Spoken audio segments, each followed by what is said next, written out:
ಮುಂದಿನ ಕೆಲವೊಂದಿಷ್ಟು ದಿವಸಗಳವರೆಗೂ ಕೂಡ ಈಗ ಮಾರ್ಕ್ ಎಕ್ಸಾಮ್ ಆಗಿರ್ಬೋದು, ಈಗ ಆಪ್ಷನ್ ಎಂಟ್ರಿ ಆಗಿರ್ಬೋದು, ಹೀಗೆಲ್ಲ ಸಿದ್ಧತೆಗಳಾಗ್ತಾ ಇದೆ. ವಿದ್ಯಾರ್ಥಿಗಳು ಹೇಗೆ ರೆಡಿ ಮಾಡ್ಕೊಳ್ಬೇಕು? ಈಗ ತುಂಬ ವಿದ್ಯಾರ್ಥಿಗಳು ನಾವು ಎಷ್ಟೇ ಸರಿ ಹೇಳಿದ್ರು ಕೂಡ ಗೊಂದಲ ಇದೆ. ತಮ್ಮಿಂದ ಅವರಿಗೆ ಯಾವ ರೀತಿಯಾಗಿ ಸಿದ್ಧತೆಗಳು ಮಾಡ್ಕೊಳ್ಬೇಕು, ಡಾಕ್ಯುಮೆಂಟ್ಗಳನ್ನು ರೆಡಿ ಮಾಡ್ಕೊಳ್ಬೇಕು, ಯಾವ್ಯಾವ ಡಾಕ್ಯುಮೆಂಟ್ಗಳನ್ನ ಯಾವ್ಯಾವ ಹಂತದಲ್ಲಿ ರೆಡಿ ಮಾಡ್ಕೊಳ್ಬೇಕು, ಅವ್ರು ಹೇಗೆ ಈ ಪ್ರೊಸೆಸನ್ನು ಹಂತ ಹಂತವಾಗಿ ನಿಭಾಯಿಸ್ತಾ ಬರಬೇಕು? ತಮ್ಗೆ ಗೊತ್ತಿರೋಂತೆ KCET ಫಲಿತಾಂಶವನ್ನು ಪ್ರಕಟಿಸಿದ ನಂತರ, ನೀಟ್ ಫಲಿತಾಂಶ ಬಂದ ನಂತರ ನಾವು ಕೌನ್ಸಿಲಿಂಗ್ ಶುರು ಮಾಡ್ತಾ ಇದ್ವಿ. ಪ್ರತಿಯೊಂದು ವಿದ್ಯಾರ್ಥಿನೂ ಕೌನ್ಸಿಲಿಂಗಿಗೆ ಭಾಗವಹಿಸುವಂಥದ್ದಕ್ಕೆ ಮೊದಲು ತಾವು ವೆರಿಫಿಕೇಷನ್ ಸ್ಲಿಪ್ಪನ್ನು ಡೌನ್ಲೋಡ್ ಮಾಡಿಕೊಳ್ಬೇಕು. ಏನಪ್ಪ ವೆರಿಫಿಕೇಷನ್ ಸ್ಲಿಪ್ಪು? ತಾವು ಅರ್ಜಿ ಸಲ್ಲಿಸುವಂತಹ ಸಂದರ್ಭದಲ್ಲಿ ತಾವು ಯಾವ ಮೀಸಲಾತಿಗಳನ್ನು ಕ್ಲೈಮ್ ಮಾಡಿರ್ತೀರಾ ಅದೆಲ್ಲದೂ ಆ ವೆರಿಫಿಕೇಷನ್ ಸ್ಲಿಪ್ಪಲ್ಲಿ ಬರುತ್ತೆ. ಜೊತೆಗೆ KCET ರ್ಯಾಂಕ್ಗಳು, ನಾವು ಬೇರೆ ಬೇರೆ ಕೋರ್ಸಿಗೆ, ಅಗ್ರಿಗೆ ಬೇರೆ, ವೆಟರ್ನರಿ, ಇಂಜಿನಿಯರಿಂಗಿಗೆ ಬೇರೆ ಬೇರೆ ರ್ಯಾಂಕನ್ನು ಕೊಟ್ಟಿರ್ತೀವಿ. ಆ ರ್ಯಾಂಕ್ಗಳು ಸಹ ಅದರಲ್ಲಿ ಬರುತ್ತೆ. ಹಿಂದೆ ನೀಟು ಫಲಿತಾಂಶ ಬಂದ ನಂತರ ಶುರು ಮಾಡೋದ್ರಿಂದ ನೀಟ್ ರ್ಯಾಂಕ್ ಸಹ ಇರ್ತಿತ್ತು. ಈ ಸಾರಿ ನೀಟ್ ರ್ಯಾಂಕ್ ಇರಲ್ಲ. ನೀವು ವೆರಿಫಿಕೇಷನ್ ಸ್ಲಿಪ್ ಡೌನ್ಲೋಡ್ ಮಾಡ್ಕೊಂಡು ತಾವು ಅರ್ಜಿ ಸಲ್ಲಿಸುವಂತಹ ಸಂದರ್ಭದಲ್ಲಿ ನೀಡಿರುವ ಎಲ್ಲ ಮಾಹಿತಿ ಕರೆಕ್ಟ್ ಇದೆ ಅಂತನ್ನುವಂಥದ್ದನ್ನು ತಾವು ವೆರಿಫಿಕೇಷನ್ ಸ್ಲಿಪ್ಪಲ್ಲಿ ಒಮ್ಮೆ ಪರಿಶೀಲಿಸಿಕೊಳ್ಳಿ. ಈ ಸರ್ ತಪ್ಪಿದೆ, ನಾನೇನು ಮಾಡೋಣ? ಉದಾಹರಣೆಗೆ ಕನ್ನಡ ಮೀಡಿಯಂ ಅಂತ ನೀವು ಅರ್ಜಿಯೆಲ್ಲ ಹಾಕಿರ್ತೀರಾ. ತಾವು 1ನೇ ತರಗತಿಯಿಂದ 10ನೇ ತರಗತಿಯವರೆಗೆ ಕನ್ನಡ ಮೀಡಿಯಮಲ್ಲೇ ತಾವು ಸ್ಟಡಿ ಮಾಡಿರ್ತೀರಾ. ತಮ್ಮ ಎಲ್ಲ ಮೂಲ ದಾಖಲೆಗಳು ತಮ್ಮ ಹತ್ರ ಇದೆ. 1ರಿಂದ 10 ತನಕ ಗ್ರಾಮೀಣ ಪ್ರದೇಶದಲ್ಲಿ ತಾವು ಓದಿರ್ತೀರಾ, ಎಲ್ಲ ಮೂಲ ದಾಖಲೆಗಳಿದೆ. ನೀವು ಅರ್ಜಿಯಲ್ಲಿ ಸಹ ಹಾಕಿದ್ದೀರಾ. ಆದರೆ ವೆರಿಫಿಕೇಷನ್ ಸ್ಲಿಪ್ಪಲ್ಲಿ ನೋ ಅಂತ ಬಂದಿದೆ. ಯಾಕೆ ಬಂದಿದೆ ಅಂತಂದರೆ, ನಾವೇನಂತ ಹೇಳಿದ್ವಿ, ನೀವು ಅರ್ಜಿ ಹಾಕಿದ ನಂತರ ತಮ್ಮ ಕಾಲೇಜಿನ ಪ್ರಾಂಶುಪಾಲರ ಬಳಿ ಹೋಗಿ ನಮಗೆ ಕ್ಯಾಸ್ಟ್ ಸರ್ಟಿಫಿಕೇಟು 371J ಎಲ್ಲ ಆನ್ಲೈನಲ್ಲಿ ನಮಗೆ ಬಂದಿದೆ ಕಂದಾಯ ಇಲಾಖೆಯಿಂದ. ಕನ್ನಡ ಮೀಡಿಯಮ್ಮು ಮತ್ತು ಗ್ರಾಮೀಣ ಮೀಸಲಾತಿ ಪ್ರಮಾಣ ಪತ್ರಗಳು ಆನ್ಲೈನಲ್ಲಿ ಇಶ್ಯೂ ಮಾಡ್ತಾ ಇಲ್ದಿರೋದ್ರಿಂದ ಆನ್ಲೈನಲ್ಲಿ ನಮಗೆ ಬಂದಿರಲಿಲ್ಲ. ಹಾಗಾಗಿ ನಾವೇನು ವಿನಂತಿ ಮಾಡಿದ್ವಿ, ಈ ಮೀಸಲಾತಿ ಕ್ಲೈಮ್ ಮಾಡಿದಂತಹ ವಿದ್ಯಾರ್ಥಿಗಳು ತಮ್ಮ ಕಾಲೇಜಲ್ಲೇ ಮೂಲ ದಾಖಲೆಗಳನ್ನ ತೆಗೆದುಕೊಂಡೋಗಿ ಪರಿಶೀಲನೆ ಮಾಡಿಕೊಳ್ಳಿ ಅಂತೇಳಿ ನಾವು ಪ್ರಿನ್ಸಿಪಾಲಿಗೆ ಲಾಗಿನ್ ID ಕೊಟ್ಟಿದ್ವಿ. ಕೆಲವು ವಿದ್ಯಾರ್ಥಿಗಳು ಮಾಡಿಲ್ಲ ಅಂತಂದರೆ ನಿಮ್ಮದು ನೋ ಅಂತ ಬಂದಿರುತ್ತೆ. ಈಗ ಕಾಲೇಜ್ ಪೋರ್ಟಲ್ ಕ್ಲೋಸ್ ಆಗಿದೆ, ತಾವು KEಗೆ ಬಂದು ಮಾಡಿಸ್ಕೊಳ್ಬೇಕಾಗತ್ತೆ. ಒಂದು ಆಪ್ಷನ್ ಎಂಟ್ರಿದು ಈಗಾಗಲೇ ಪೋರ್ಟಲ್ಲು ಓಪನ್ ಆಗಿದೆ. ಎಲ್ಲ ಸೀಟ್ ಮ್ಯಾಟ್ರಿಕ್ಸನ್ನು ನಾವು ಪಬ್ಲಿಷ್ ಮಾಡಿದ್ದೀವಿ, ತಾವು ವೆಬ್ಸೈಟಲ್ಲಿ ನೋಡ್ಬೋದು. ಏನಪ್ಪ option entry? Verification slip download ಮಾಡಿ ಹಾಕ್ತಿದ್ದಂಗೆ ತಾವು ಆಪ್ಷನ್ ಎಂಟ್ರಿ ಮಾಡುವಂಥದ್ದಕ್ಕೆ ರೆಡಿ ಅಂತ ನಮ್ಮದು ಲಿಂಕಲ್ಲಿ ಹೋಗ್ತೀರಾ, ತಾವು ಆಪ್ಷನ್ ಎಂಟ್ರಿ ಓಪನ್ ಮಾಡ್ಕೊಳ್ತೀರಾ. ಮಾಡ್ಕೊಂಡ್ರೆ ನಿಮಗಲ್ಲಿ ಒಂದು ವಿದ್ಯಾರ್ಥಿಗೆ ಒಂದು ಪೇಜು ಬರುತ್ತೆ. ಆ್ಯಕ್ಚುಲಿ ಅದರಲ್ಲಿ ತಾವು ನೋಡ್ಬೋದು ನಿಮ್ಮ ಹೆಸರು, ನಿಮ್ಮ ರ್ಯಾಂಕ್ಗಳು, ನೀವು ಕ್ಲೈಮ್ ಮಾಡಿರೋ ರಿಸಲ್ಟ್ ಎಲ್ಲದೂ ನಿಮಗಾಗಿನೇ ಒಂದು ಪೇಜನ್ನು ನಾವು ಡಿಸೈನ್ ಮಾಡಿದ್ದೀವಿ. ಅದರೊಳಗಡೆ ನೀವು ಆಪ್ಷನ್ ಎಂಟ್ರಿ ಮಾಡುವಂಥದ್ದಕ್ಕೆ ಹೋಗಬೇಕು. ಸರ್ ಏನು ಆಪ್ಷನ್ ಎಂಟ್ರಿ ಮಾಡೋದು? ತಮಗೆಲ್ಲ ಗೊತ್ತಿರುವಂತೆ ನಾವು ಇಂಜಿನಿಯರಿಂಗು, ವೆಟರ್ನರಿ, ಅಗ್ರಿಕಲ್ಚರು, ಈ ಥರ ವಿವಿಧ ಕೋರ್ಸ್ಗಳಿಗೆ ನಿಮ್ಮ ವೆರಿಫಿಕೇಷನ್ ಸ್ಲಿಪ್ಪಲ್ಲಿ ಯಾವುದೆಲ್ಲ ರ್ಯಾಂಕು ಬಂದಿದೆ ಆ ರ್ಯಾಂಕಿನ ಕೋರ್ಸ್ಗಳಿದೆ. ಉದಾಹರಣೆಗೆ 75,000ಕ್ಕಿಂತಲೂ ಹೆಚ್ಚು ಇಂಜಿನಿಯರಿಂಗ್ ಕಾಲೇಜಲ್ಲಿ ನಾವು ಸೀಟನ್ನು ಅಲಾಟ್ ಮಾಡ್ತಾ ಇದ್ದೀವಿ. ಹೇಗೆ ಅಂದರೆ, ಸರ್ಕಾರ ಮತ್ತು ಖಾಸಗಿ ಇಂಜಿನಿಯರಿಂಗ್ ಕಾಲೇಜುಗಳ ಒಕ್ಕೂಟದ ಒಂದು ಒಮ್ಮತದ ಒಪ್ಪಂದದಂತೆ 45% ಪ್ರತಿ ಕಾಲೇಜಿನ ಪ್ರತಿ ಕೋರ್ಸಿನ ಸೀಟುಗಳನ್ನು ನಮಗೆ ಬಿಟ್ಟುಕೊಟ್ಟಿದ್ದಾರೆ. KEಗೆ ಇಂಜಿನಿಯರಿಂಗಿಗೆ ಸಂಬಂಧಪಟ್ಟಂತೆ ಅಷ್ಟು ಸೀಟ್ಗಳಿಗೆ ಎಷ್ಟು ಶುಲ್ಕವನ್ನು ವಿಧಿಸಬೇಕು ಅನ್ನುವಂಥದ್ದನ್ನು ಸರ್ಕಾರ ನಿಗದಿಪಡಿಸಿದೆ ಒಪ್ಪಂದದ ಪ್ರಕಾರ. ಇಷ್ಟು ಫೀಸಿಗೆ ನಾವು ಸೀಟನ್ನು ಕೊಡ್ತೀವಿ. ಇವತ್ತು ವಿದ್ಯಾರ್ಥಿಗಳು, ನನಗೆ ಪೇರೆಂಟ್ಸಿಂದ ಫೋನ್ ಬರುತ್ತೆ, ಏನು ಅಂತಂದರೆ, ಪಾಪ ಇಷ್ಟು ದೊಡ್ಡ ಮಟ್ಟದ ಸೀಟ್ಗಳನ್ನು ನಾವು ಅಲಾಟ್ ಮಾಡ್ತಾ ಇದ್ದೀವಿ ಸರ್, ನಮ್ಮ ಯಾರೋ ಒಬ್ಬ ಫ್ರೆಂಡು, ನನ್ನ ಮಗನ ಫ್ರೆಂಡು ಇಂಥ ಕಾಲೇಜಿಗೆ ಹೋಗಿ ಅಡ್ಮಿಷನ್ ಆಗಿಬಿಟ್ಟಿದ್ದಾನೆ ಸರ್, ನನ್ನ ಮಗನು ಅಲ್ಲೇ ಸೇರಬೇಕು ಅಂತ ಹಠ ಮಾಡ್ತಾ ಇದ್ದಾನೆ, ನಮಗೊಂದು ಅನುಕೂಲ ಮಾಡಿಕೊಡಿ. ಅನುಕೂಲ ಅಂತ ನಾನು ಹೇಳೋದು, ನೀವು ಕೌನ್ಸಿಲಿಂಗಲ್ಲಿ ಭಾಗವಹಿಸಿದ್ದೀರಾ? ಅಲ್ಲ, ಭಾಗವಹಿಸ್ತೀವಿ ಸರ್. ಅಲ್ಲ, ಹಂಗೆ ಡೈರೆಕ್ಟಲ್ಲಿ ಅವರು ಕರಿತಾ ಇದ್ದಾರೆ ಸರ್, 2.5 ಲಕ್ಷ ಕೊಟ್ಟರೆ ಸಾಕು, ನಿಮಗೆ ಸೀಟ್ ಕೊಟ್ಬಿಡ್ತೀವಿ 1 ವರ್ಷಕ್ಕೆ ಅಂತ. 2.5 ಲಕ್ಷ ಯಾಕೆ ಕೊಡ್ತೀರಾ? ನಿಮ್ಮ ಮಗು ಮೆರಿಟ್ ಇತ್ತು ಅಂತಂದರೆ ಕಡಿಮೆಗೆ ನಾನು ಸೀಟ್ ಕೊಡ್ತಾ ಇದ್ದೀನಿ KEಯಿಂದ. 45% ಅಷ್ಟು ನಮ್ಮ ಹತ್ರ ಸೀಟ್ ಇದೆ. ಹೋದ ವರ್ಷ ಸುಮಾರು 15,000 ಸೀಟೇ ನಮ್ಮಿಂದ ಖರ್ಚಾಗಿಲ್ಲ. ದಯಮಾಡಿ ಪೇರೆಂಟ್ಸು, ಇಲ್ಲ ನಿಮ್ಮ ಹತ್ರ ಸಿಕ್ಕಾಬಟ್ಟೆ ದುಡ್ಡಿದೆ, ಕೌನ್ಸಿಲಿಂಗ್ ಸಂಬಂಧ ಇಲ್ಲ, ದಯಮಾಡಿ ಹೋಗಿ ಮ್ಯಾನೇಜ್ಮೆಂಟಲ್ಲಿ ಅಡ್ಮಿಷನ್ ಆಗಿ. ದುಡ್ಡಿಗೆ ಬೆಲೆ ಇದೆ, ಕಷ್ಟಪಟ್ಟು ದುಡ್ದಿದ್ದೀವಿ ನಾವು, ಮಗನಿಗೆ ಮೆರಿಟ್ ಸಹ ಇದೆ, ದಯಮಾಡಿ ನಮ್ಮ ಕೌನ್ಸಿಲಿಂಗಲ್ಲಿ ಭಾಗವಹಿಸಿ. ಅಲ್ಲ ಸರ್, ನಮ್ಮದು ರ್ಯಾಂಕು 70,000 ಇದೆ, ಸರ್ ನನ್ನ ರ್ಯಾಂಕು 1,00,000 ಇದೆ, ನನ್ನ ಮಗನಿಗೆ ಇಂಜಿನಿಯರಿಂಗೇ ಮಾಡಿಸ್ಬೇಕು ಅಂತ ಆಸೆ ಇದೆ, ನಮಗೆ ಸೀಟ್ ಸಿಗುತ್ತಾ ಇಲ್ವೋ ಗೊತ್ತಿಲ್ಲಲ್ಲ ಸರ್, ನಾನು ಕಾದ್ರೆ ಪದೇ ಪದೇ ನಮಗೆ ಫೋನ್ ಮಾಡ್ತಾ ಇದ್ದಾರೆ ಸರ್ ಅಂತ ಕಾಲೇಜಿಂದ, ನಿಮ್ಮ ಸೀಟ್ ಖಾಲಿ ಆಗಿಬಿಡುತ್ತೆ ನೋಡಿ, ನಾವು ಜವಾಬ್ದಾರಿ ಅಲ್ಲ. ನೋಡಿ, ಅರ್ಥ ಮಾಡಿ, ಅವರು ಏನೇ ನಿಮಗೆ ಫೋನ್ ಮಾಡಿದರೂ ಸಹ ಅವರು ನಿಮಗೆ ಅಡ್ಮಿಷನ್ ಕೊಡ್ತಾ ಇರುವಂಥದ್ದು ಕೇವಲ 25%. ಅರ್ಥ ಮಾಡ್ಕೊಳ್ಳಿ. 45 ನಾವು ಅಲಾಟ್ ಮಾಡ್ತೀವಿ, 30% ಕಾಮೆಟ್ಗೆ ಅಲಾಟ್ ಮಾಡುತ್ತೆ, ಉಳಿದಿದ್ದು 25% ಅವ್ರು ಡೈರೆಕ್ಟ್ ಅಡ್ಮಿಷನ್ ಮಾಡ್ತಾ ಇದ್ದಾರೆ. 25% ಅಂದರೆ ಸೀಟ್ ಜಾಸ್ತಿನಾ, 45% ಸೀಟ್ ಜಾಸ್ತಿನಾ? ನಮ್ಮ ಸೀಟ್ ಜಾಸ್ತಿ ಇದೆ. ಹಾಗಾಗಿ ದಯಮಾಡಿ ತಮಗೆ ಪೇಷನ್ಸ್ ಇರಲಿ. ಆಮೇಲೆ ತಮಗೆಲ್ಲ ಗೊತ್ತಿದೆ, ನಮ್ಮದು ಫಸ್ಟ್ ರೌಂಡ್ ರಿಸಲ್ಟ್ ಆದಮೇಲೆ ಕಾಮೆಟ್ಗೆದು ರಿಸಲ್ಟ್ ಕೊಡಬೇಕು ಅಂತಲೂ ನಮ್ಮದು ಒಮ್ಮತದ ಅಭಿಪ್ರಾಯದಲ್ಲಿ ತೀರ್ಮಾನ ಆಗಿದೆ.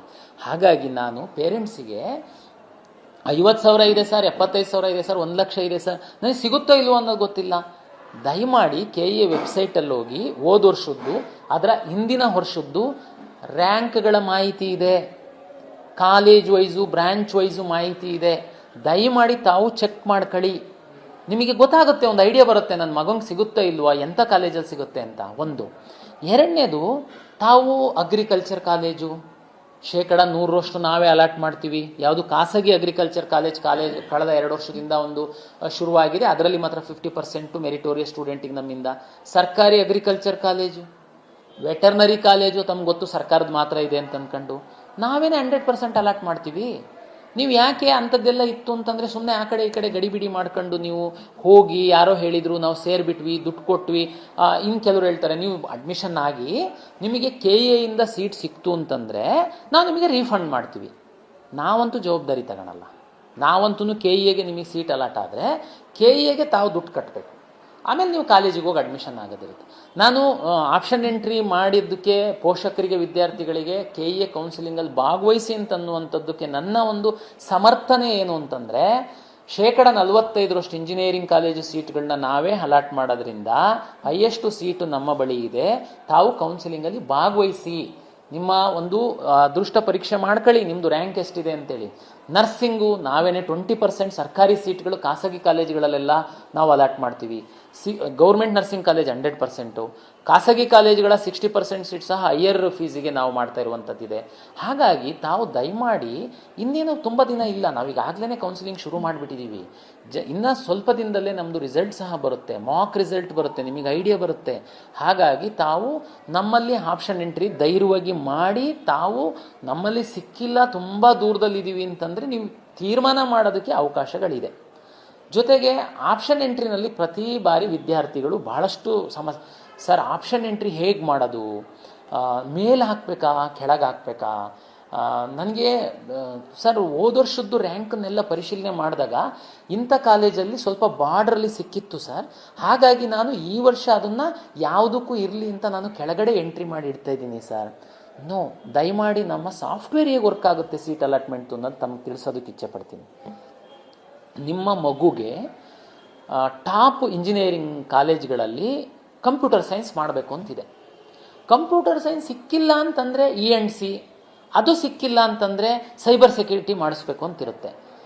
ನೀವು ದಯಮಾಡಿ ಯಾವ ಟಾಪ್ ಕಾಲೇಜ್ಗಳು ತಾವು ಆಯ್ಕೆ ಮಾಡ್ಕೊಳ್ಳಿ, ಕಳೆದ ವರ್ಷದ ರ್ಯಾಂಕನ್ನು ಪರಿಶೀಲನೆ ಮಾಡ್ಕೊಳ್ಳಿ, ಈ ವರ್ಷ ನಿಮ್ಮ ಮಗು ರ್ಯಾಂಕ್ ಎಷ್ಟಿದೆ ಹೋಲಿಕೆ ಮಾಡಿ ನೋಡಿ. ಜೊತೆಗೆ ಟಾಪ್ ಕಾಲೇಜಲ್ಲಿ ಲಾಸ್ಟ್ ಇಯರಲ್ಲಿ ಸ್ವಲ್ಪ ಬಾರ್ಡ್ರಲ್ಲಿ ಮಿಸ್ ಆಗಿದೆ ಅಂತಂದರೆ ದಯಮಾಡಿ ಅದು ಫಸ್ಟ್ ಎಂಟ್ರಿ ಮಾಡಿ, ಲಾಸ್ಟಿಗೆಲ್ಲ ಮಾಡೋದು. ನೀವು ಪ್ರಿಯಾರಿಟಿ ಅರ್ಥ ಮಾಡ್ಕೊಳ್ಳಿ. ಫಸ್ಟ್ ಆಪ್ಷನ್ ಅಂದ್ರೇನು, ನನಗಿದು ಫಸ್ಟು ಬೇಕು, ಅದು ಸಿಕ್ಕಿಲ್ಲ ಅಂದರೆ ಸೆಕೆಂಡು, ಅದು ಸಿಕ್ಕಿಲ್ಲ ಅಂದರೆ ಥರ್ಡು, ಅದು ಸಿಕ್ಕಿಲ್ಲ ಅಂದರೆ ಫೋರ್ತು, ಈ ಥರ ಕಂಪ್ಯೂಟರ್ ನೋಡುತ್ತೆ. ಫಸ್ಟು ನೀವು ಎಂಟ್ರಿ ಮಾಡ್ತಿದ್ದಂಗೆ ಏನು ನೋಡುತ್ತೆ, ಒಂದು ಉದಾಹರಣೆಗೆ ಒಂದು ತಾವು ಎಂಟ್ರಿ ಮಾಡಿರುವಂಥ ಕಾಲೇಜಲ್ಲಿ 100 ಇಂಜಿನಿಯರಿಂಗ್ ಸೀಟ್ ಇದೆ. ಆ 100 ಇಂಜಿನಿಯರಿಂಗ್ ಸೀಟಲ್ಲಿ 50 ಜನರಲ್ ಮೆರಿಟಿಗೆ ಹೋಗುತ್ತೆ. ಅದರಲ್ಲಿ ಏನು ಕನ್ನಡ ಮೀಡಿಯಂ ರೂರಲ್ ಬರುತ್ತೆ, 50 ಆರಿಜೆಂಟಲ್ ವರ್ಟಿಕಲ್ ರೋಸ್ಟರ್ ಬರುತ್ತೆ. ಉದಾಹರಣೆಗೆ ನಿಮಗೆ ಜನರಲ್ ಮೆರಿಟಿಂದು 50 ಸೀಟಿಗಂತೂ ತಾವು ಎಲ್ಲದಕ್ಕೂ ಎಲಿಜಿಬಲ್ ಇರ್ತೀರಾ. ಜೊತೆಗೆ ನೀವು ಉದಾಹರಣೆಗೆ 3B ವಿದ್ಯಾರ್ಥಿ ಅಂತ ಅಂದ್ಕೊಳ್ಳೋಣ, ನೀವು ಕನ್ನಡ ಮೀಡಿಯಮೂ ಇದೆ ಅಂತ ಅಂದ್ಕೊಳ್ಳೋಣ, ರೂರಲ್ಲೂ ಇದೆ ಅಂತ ಅಂದ್ಕೊಳ್ಳೋಣ. 3B seats, Kannada medium reserve ಆಗಿರೋ ಸೀಟ್ಸು, ರೂರಲ್ದು ಸೀಟ್ಸು ಮತ್ತು ಜನರಲ್ ಮೆರಿಟಿನ ಎಲ್ಲ ಸೀಟ್ಸು, ಇಷ್ಟು ಸೀಟ್ಸು ಒಂದು ಕಾಲೇಜಲ್ಲಿ ಇರೋದಕ್ಕೆ ನೀವು ಎಲಿಜಿಬಲ್ ಇದ್ದೀರಾ. ನೀವು ಚಾಯ್ಸ್ ಫಸ್ಟ್ ಹಾಕಿದ್ದೀರಾ, ಆಪ್ಷನ್ ಫಸ್ಟ್ ಹಾಕಿದ್ದೀರಾ. ಉದಾಹರಣೆಗೆ ಅಲ್ಲಿಗೆ ಒಂದು 70 ಸೀಟಷ್ಟು ನೀವು ಎಲಿಜಿಬಲ್ ಇದ್ದೀರಾ. ಅಲ್ಲಿ ಒಂದು 100 ವಿದ್ಯಾರ್ಥಿಗಳು ಆಪ್ಷನ್ ಎಂಟ್ರಿ ಮಾಡಿದ್ದಾರೆ ಆ ಕೋರ್ಸಿಗೆ. ಕಂಪ್ಯೂಟರ್ ನೋಡುವಾಗ ಆ 100 ವಿದ್ಯಾರ್ಥಿಗಳಲ್ಲಿ ಅಂದರೆ 100 ವಿದ್ಯಾರ್ಥಿಗಳು ಯಾರು ನಿಮ್ಮ ಕಾಂಪಿಟೇಟರ್ಸು ಅಂದರೆ 3B ಇರುವಂಥವ್ರೆ, ನಿಮ್ಮ ಥರನೇ ಮೀಸಲಾತಿ ಇರುವಂತಹ 100 ವಿದ್ಯಾರ್ಥಿಗಳು ಅಪ್ಡೇಟ್ ಮಾಡಿದ್ದಾರೆ, ಆಪ್ಷನ್ ಎಂಟ್ರಿ ಮಾಡಿದ್ದಾರೆ. ಅಲ್ಲಿ 70 ಸೀಟ್ ಇದೆ. ಕಂಪ್ಯೂಟರ್ ಏನು ನೋಡುತ್ತೆ, ಟಾಪ್ ಯಾರು 70 ವಿದ್ಯಾರ್ಥಿಗಳಿದ್ದಾರೆ ಅವರಿಗೆ ಅಲಾಟ್ ಮಾಡುತ್ತೆ. ನೀವು ಒಂದು ವೇಳೆ 70ರೊಳಗಿದ್ರಿ ಖಂಡಿತ ನಿಮಗೆ ಅದು ಅಲಾಟ್ ಆಗುತ್ತೆ. ಅದು ಅಲಾಟ್ ಆಗಿಲ್ಲ ಅಂತಂದರೆ ಸೆಕೆಂಡಿಗೆ ಬರುತ್ತೆ.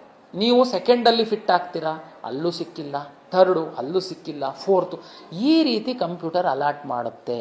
ಸರ್ ಇಂಜಿನಿಯರಿಂಗ್ ಹೇಳಿದ್ರಿ ಸರ್, ಹಂಗಿದ್ರೆ ನನಗೆ ಇಂಜಿನಿಯರಿಂಗು ಕಂಪ್ಯೂಟರ್ ಸೈನ್ಸೇ ಬೇಕು ಸರ್, ಅದು ಸಿಕ್ಕಿಲ್ಲ ಅಂತಂದರೆ ಸರ್ ನಾನು ಅಗ್ರಿಕಲ್ಚರಿಗೆ ಹೋಗ್ತೀನಿ ಸರ್, ನಂದು ಅಗ್ರಿಕಲ್ಚರ್ ರ್ಯಾಂಕು ಇದೆ ಸರ್. ಅಗ್ರಿಕಲ್ಚರು ಸಿಕ್ಕಿಲ್ಲ ಅಂದರೆ ಸರ್ ನಾನು ವೆಟರ್ನರಿಗೆ ಹೋಗ್ತೀನಿ ಸರ್. ನಿಮ್ಮದು ಪ್ರಿಯಾರಿಟಿ ಕ್ಲಿಯರ್ ಇರಬೇಕು. ನೀವು ಫಸ್ಟು ಸಿಕ್ಕಿದ್ರೆ ಯಾವುದು ಹೋಗ್ತೀರಾ ಮೇಲೆ ಹಾಕಿ. ಕಂಪ್ಯೂಟರ್ ಸೈನ್ಸ್ ಸರ್ ಅದು ಬಿಟ್ಟು ನನಗೆ ಬೇರೆ ಯಾವ ಇಂಜಿನಿಯರಿಂಗು ಬೇಡ, ಬಿಟ್ಬಿಡಿ, ಕಂಪ್ಯೂಟರ್ ಸೈನ್ಸ್ ಹಾಕ್ತೀರಾ. ಅದು ಸರ್ ಟಾಪ್ 10 ಕಾಲೇಜಲ್ಲಿ ಮಾತ್ರ ಬೇಕು. Okay, top 10 college computer science ಹಾಕ್ತೀರಾ. ಸರ್ ಕಂಪ್ಯೂಟರ್ ಸೈನ್ಸ್ ಟಾಪ್ 10 ಕಾಲೇಜಲ್ಲಿ ಸಿಕ್ಕಿಲ್ಲ ಅಂದರೆ ನಾನು ಅಗ್ರಿಕಲ್ಚರಿಗೆ ಹೋಗ್ತೀನಿ ಸರ್. ಓಕೆ, ಅಗ್ರಿಕಲ್ಚರಲ್ಲಿ ಸರ್ ಕರ್ನಾಟಕದಲ್ಲಿರೋ ಎಲ್ಲ ಕಾಲೇಜಿಗೆ ಹೋಗಲ್ಲ ಸರ್, ನಾನು ಬೆಂಗಳೂರಲ್ಲಿರೋ ಕಾಲೇಜಿಗೆ ಮಾತ್ರ ಹೋಗ್ತೀನಿ. ಆಯಿತು, 10 ಟಾಪ್ ಇಂಜಿನಿಯರಿಂಗ್ ಕಂಪ್ಯೂಟರ್ ಸೈನ್ಸ್ ಆಯಿತು. ನೆಕ್ಸ್ಟ್ ಅಗ್ರಿಕಲ್ಚರ್ ಹಾಕಿ. ಅದು ಸಿಕ್ಕಿಲ್ಲ ಅಂದರೆ ವೆಟರ್ನರಿ, ಓಕೆ ಅದಕ್ಕೆ ಹಾಕಿ. ಈ ಥರ ನೀವು ನಿಮ್ಮ ಪ್ರಿಯಾರಿಟಿ ಹಾಕಿದರೆ ಕಂಪ್ಯೂಟರ್ ಅಲಾಟ್ ಮಾಡುವಾಗ ನಿಮಗೆ ಬೆಸ್ಟ್ ಯಾವುದಿದೆ ಅದನ್ನು ಅಲಾಟ್ ಮಾಡುತ್ತೆ. ಆಮೇಲೆ ಆಪ್ಷನ್ ಎಂಟ್ರಿ ಲಾಗಿನ್ ಓಪನ್ ಮಾಡ್ಕೊಂಡು ತಾವು ಈ ಹೋಮ್ವರ್ಕ್ ಎಲ್ಲ ಮಾಡ್ಕೊಳಕ್ಕೆ ಹೋಗಬೇಡಿ ದಯಮಾಡಿ. ತಾವು ಕಳೆದ ವರ್ಷದ ರ್ಯಾಂಕನ್ನು ಆಧರಿಸಿ ತಾವು ಸ್ವಲ್ಪ ಹೋಮ್ವರ್ಕ್ ಮಾಡ್ಕೊಳ್ಳಿ, ಬಿಳಿ ಹಾಳೆ ಮೇಲೆ ಎಲ್ಲ ಪ್ರಿಯಾರಿಟಿ ಬರ್ಕೊಳ್ಳಿ. ಆಮೇಲೆ ಲಾಗಿನ್ ಓಪನ್ ಮಾಡ್ಕೊಂಡ್ಬಿಟ್ಟು 10 ನಿಮಿಷದ ಕೆಲಸ ಓಪನ್ ಮಾಡಿ ಸಬ್ಮಿಟ್ ಮಾಡಿ ಒಂದು ಪ್ರಿಂಟೌಟನ್ನು ತೆಗೆದಿಟ್ಕೊಳ್ಳಿ. ಅಲ್ಲಿಗೆ ನಿಮ್ಮ ಆಪ್ಷನ್ ಎಂಟ್ರಿ ಮಾಡುವಂತಹ ಪ್ರಕ್ರಿಯೆ ಮುಗಿಯುತ್ತೆ. ಈ ಥರ ಒಂದು ಸಿಸ್ಟಮೆಟಿಕ್ ಮಾಡ್ತು ಅಂತಂದರೆ ನಿಮಗೆ best of the best college course ಸಿಗುವಂಥ ಅವಕಾಶಗಳು ನಮ್ಮಲ್ಲಿದೆ ಅನ್ನುವಂಥದ್ದು ನನ್ನ ಒಂದು ಮಾಹಿತಿ. ತಮಗೆ ಪ್ರಾಧಿಕಾರದ ಒಂದು ಮುಖ್ಯಸ್ಥನಾಗಿ ವಿದ್ಯಾರ್ಥಿಗಳು ನಮ್ಮ ಮೂಲಕ ಭಾಗವಹಿಸಿ ನಾವು ತುಂಬ ಪಾರದರ್ಶಕವಾಗಿ ಮಾಡ್ತೀವಿ ಅಂತನ್ನುವಂಥದ್ದು ನನ್ನ ಒಂದು ವಿನಂತಿ ತಮ್ಮೆಲ್ಲರಿಗೆ.